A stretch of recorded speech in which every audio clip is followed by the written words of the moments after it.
Assalamualaikum warahmatullahi wabarakatuh. Saya Bunga Lestari Praesti, NIM 20410501068 dari Prodi Perbankan Syariah 3.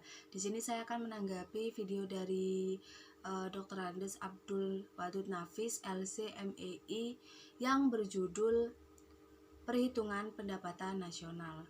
Saya setuju dengan pemaparan yang setelah Bapak jelaskan. Yang pertama ada definisi pendapatan nasional adalah nilai total output akhir suatu negara dari semua barang dan jasa yang diproduksi dalam satu tahun.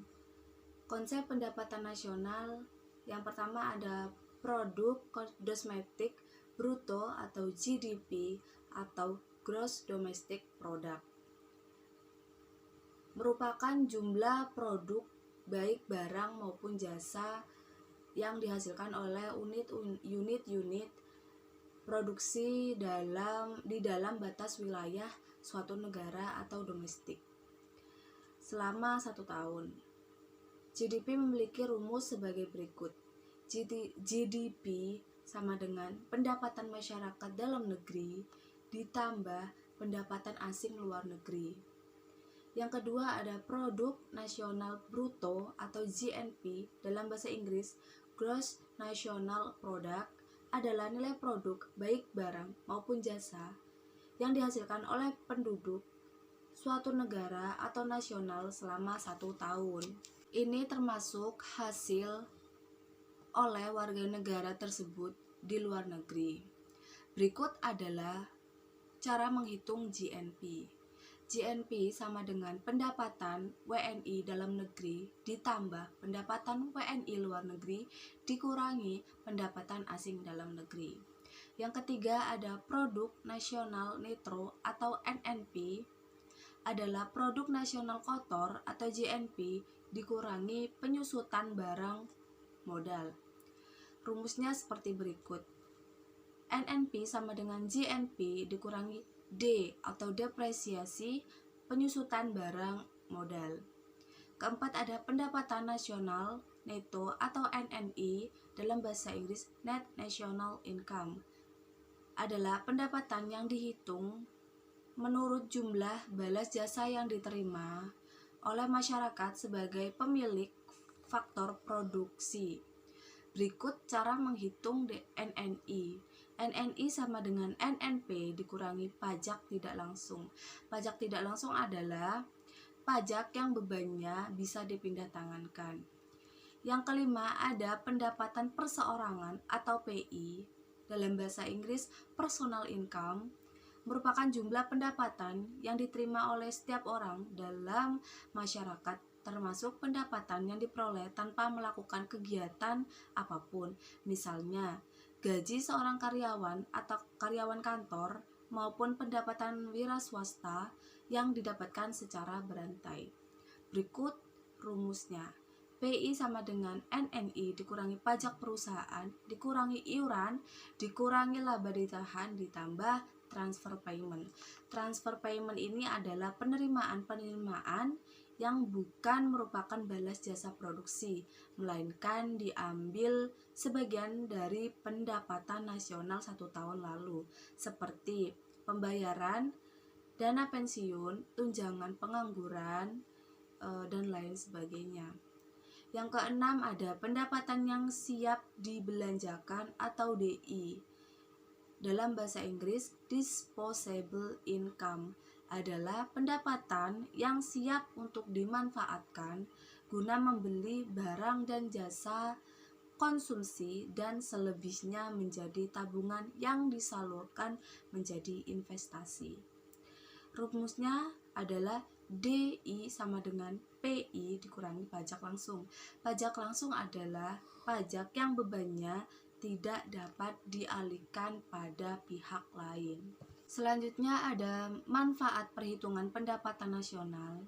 Yang pertama, mengetahui tingkat kemakmuran suatu negara.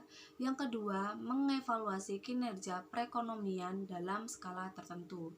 Dan ketiga, mengukur perubahan perekonomian suatu negara secara berkala.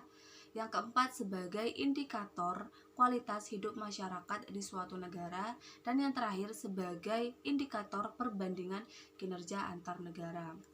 Berikutnya ada macam-macam metode perhitungan pendapatan nasional.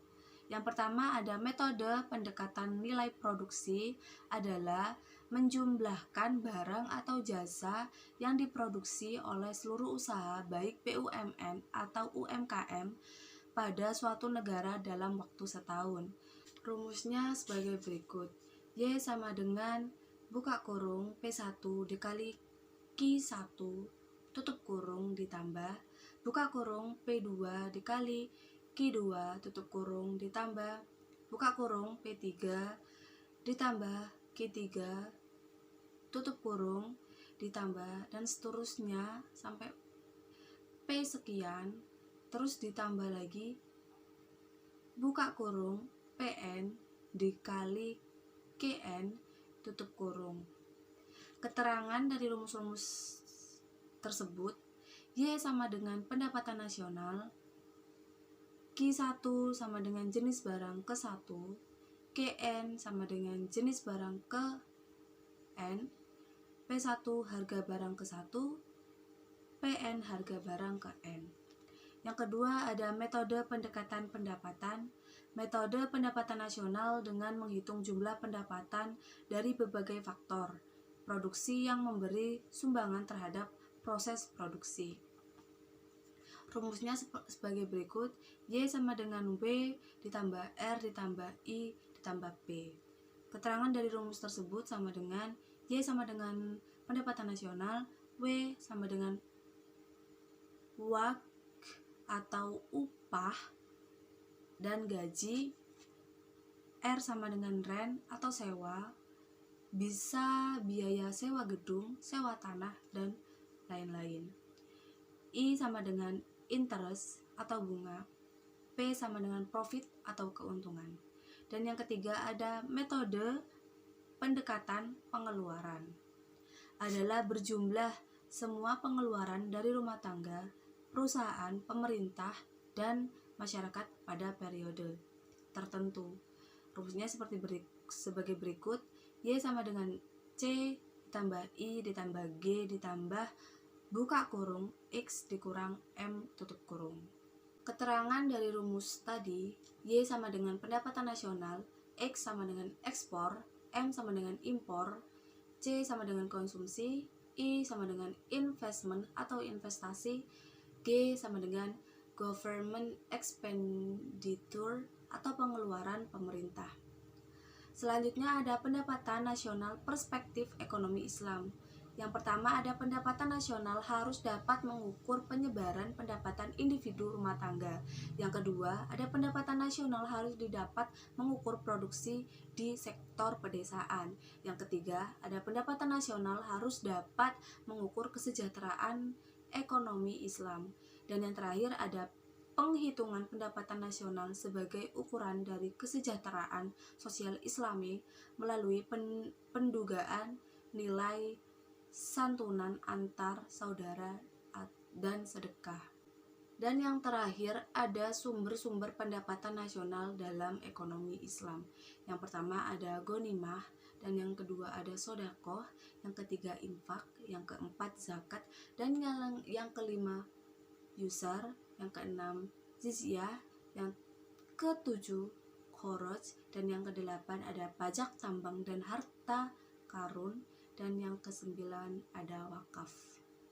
Baik, itu saja yang bisa saya jelaskan, kurang lebihnya mohon maaf. Saya akhiri. Wassalamualaikum warahmatullahi wabarakatuh.